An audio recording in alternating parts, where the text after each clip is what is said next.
Hello.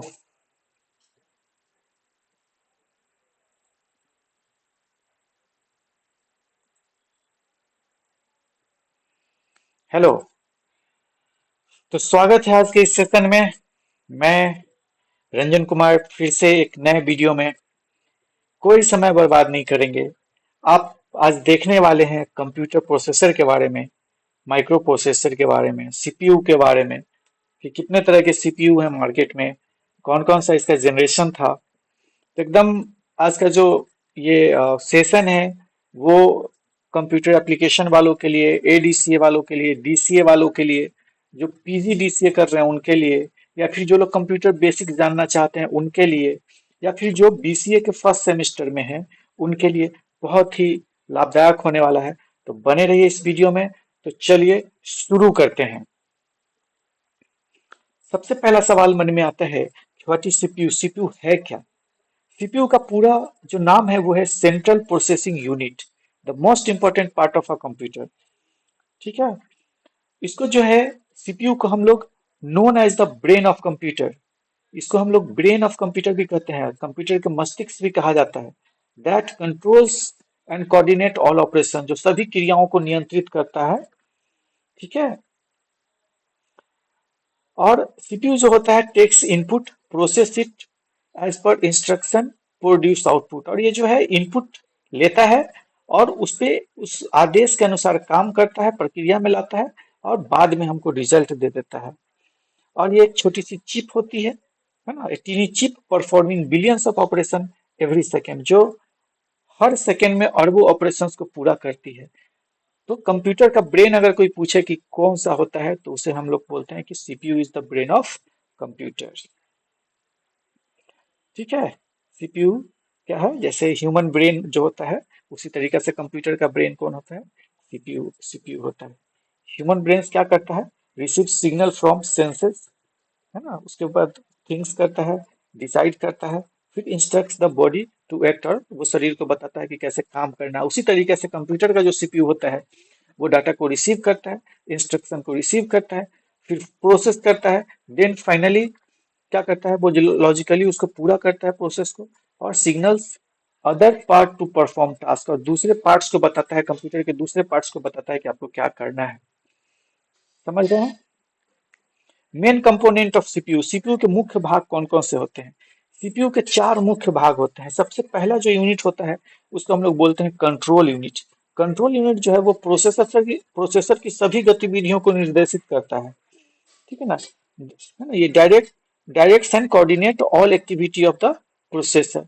दूसरा जो इसका पार्ट होता है उसको बोलते हैं arithmetical and logical unit. Arithmetical and logical unit ये क्या करता है?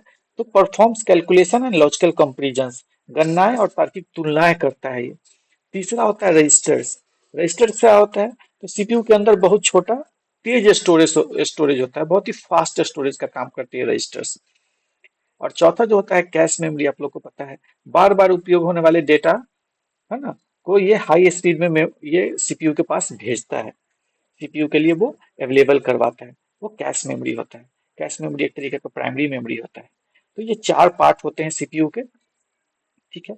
आज जो आगे आप लोग को इन्फॉर्मेशन मिलने वाला है वो आपको बहुत कम किताबों में मिलेगा। ये बहुत रिसर्च मैंने 2-3 दिन करके ये आप लोग के लिए स्लाइड तैयार किया है। तो बहुत ही मन से इसको देखिए, जो समझ में आए उसको नोट करिए, स्क्रीनशॉट लीजिए।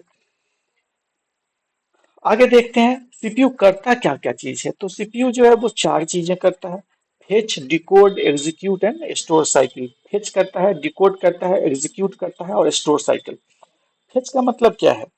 CPU retrieve an instruction from memory. Memory से ये डेटा को खींचता है, अपनी तरफ लेता है, उसको बोलते हैं फेचिंग। डिकोड करना मतलब क्या होता है? कंट्रोल यूनिट निर्देश को समझता है, डिकोड करता है कि आखिर हमको यूजर ने क्या आज्ञा दिया है, क्या इंस्ट्रक्शन दिया है। तीसरा काम जो करता है एग्जीक्यूट करता है, मतलब all carries out the operation. जो भी इसको फेच के द्वारा, डिकोड के द्वारा जो भी इसको पता चला इंफॉर्मेशन, उसको वो एग्जीक्यूट मतलब काम को आगे बढ़ा देता है। बाद में result return back to the register and memory. और जो वो परिणाम लाता है, जो वो रिजल्ट लेके आता है प्रोसेस के बाद, उसको वो मेमोरी में स्टोर कर देता है, लिख देता है। यह साइकिल आधुनिक सीपीयू में हर सेकंड अरबों बार दोहराई जाती है। और ये जो घटना है अरबों बार होता है एक सेकंड में। ठीक है। What is the micro processor? Micro processor क्या है? एक complete CPU built on a single chip, silicon chip using VLSI technology. ठीक है। फिर क्या है? Before it exist CPU used many separate circuit on large board, है ना। कहता है कि वीएलएसआई तकनीक से एक ही सिलिकॉन चिप पर बना हुआ संपूर्ण सीपीयू को हम लोग माइक्रो प्रोसेसर कहते हैं। पहले सीपीयू बड़े बोर्ड पर कई अलग अलग सर्किटों में बनता था। आज क्या है? आज इतना छोटा माइक्रो प्रोसेसर आता है जो आपके हथेली पे, जो आपके उंगली पे आ जाएगा। और सबसे बड़ी बात कि इंटेल विश्व की सबसे पहली कंपनी है, संस्था है इंटेल, जिसने 1971 में पहला माइक्रो प्रोसेसर बनाया था जिसका नंबर था इंटेल 4004। ठीक है ना। पहला माइक्रो प्रोसेसर वर्ल्ड का किसने बनाया था? तो इंटेल ने बनाया था। ठीक है। और इसमें क्या क्या होता था? तो मेटल का पिंस होता था कनेक्ट, जो कि चिप को सर्किट बोर्ड से जोड़ता है। यहाँ पे देख रहे होंगे इसी तरीका से बहुत सारे पिंस लगे होते थे। ठीक, अभी भी होते हैं, है ना। तो ये माइक्रो प्रोसेसर है, यही कंप्यूटर का ब्रेन है। अब देखते हैं inside the micro processor. Micro processor के अंदर क्या क्या होता है। अभी मैंने यही स्लाइड लगभग आप लोग को बताया था कि माइक्रो प्रोसेसर में एएलयू, कंट्रोल यूनिट, रजिस्टर्स, ठीक है ना, आंतरिक बस लाइनें एवं एक ही सिलिकॉन चिप पर होते हैं। मतलब क्या, इसमें क्या क्या होता है? तो एएलयू अरिथमेटिकल लॉजिकल यूनिट होता है, कंट्रोल यूनिट होता है, रजिस्टर्स होते हैं। इन तीनों की चर्चा मैंने पिछले स्लाइड्स पे किया था। अब ये बस लाइंस क्या होते हैं? बस लाइन वो माइक्रो वायर्स होते हैं जहां हमारा सिग्नल जो है ट्रेवल करता है, जहां हमारा डेटा जो है वो क्या करता है, एक स्थान से दूसरे स्थान ट्रेवल करता है। आप जब माउस के बटन को दबाते हैं, आप जब कीबोर्ड के बटन को दबाते हैं, तो वो बस के द्वारा ही, बस लाइंस के द्वारा ही वो माइक्रो प्रोसेसर तक पहुंचता है। ठीक है। इनसाइड माइक्रो प्रोसेसर क्या क्या होता है? तो चार चीज होते हैं, ALU, control unit, registers and bus lines. अब देखते हैं जनरेशन, कितने जनरेशन में माइक्रो प्रोसेसर को बांटते हैं। देखिए, कंप्यूटर का जनरेशन एक अलग चीज है और माइक्रो प्रोसेसर का जनरेशन एक अलग चीज है। ये दोनों का मिक्स मत करिएगा। कंप्यूटर के जनरेशन 5 जनरेशन में, first generation, second generation, third generation, fourth generation, fifth generation होता था। लेकिन यहाँ पे हम लोग कंप्यूटर के जनरेशन की बात नहीं कर रहे हैं। यहाँ पे हम लोग बात कर रहे हैं माइक्रो प्रोसेसर की जनरेशन के लिए, जो कि 5 भाग में है। पहला जनरेशन 1971 से लेकर 1973 के बीच में जो भी माइक्रो प्रोसेसर बने, वो 4 बीट के हुआ करते थे। वो 4 बिट्स के होते थे, मतलब वो डेटा को 4 बिट तक ही कैरी कर पाते। दूसरा जनरेशन जो है 1973 से लेकर 1978 तक जो भी माइक्रो प्रोसेसर बने, वो 8 बिट के होने लगे। ठीक है। और तीसरा जनरेशन 1978 से लेकर 1980 तक जो कंप्यूटर के माइक्रो प्रोसेसर बने, वो 16 बिट के होते थे। वो डेटा को 16 बिट तक ट्रांसफर कर सकते थे।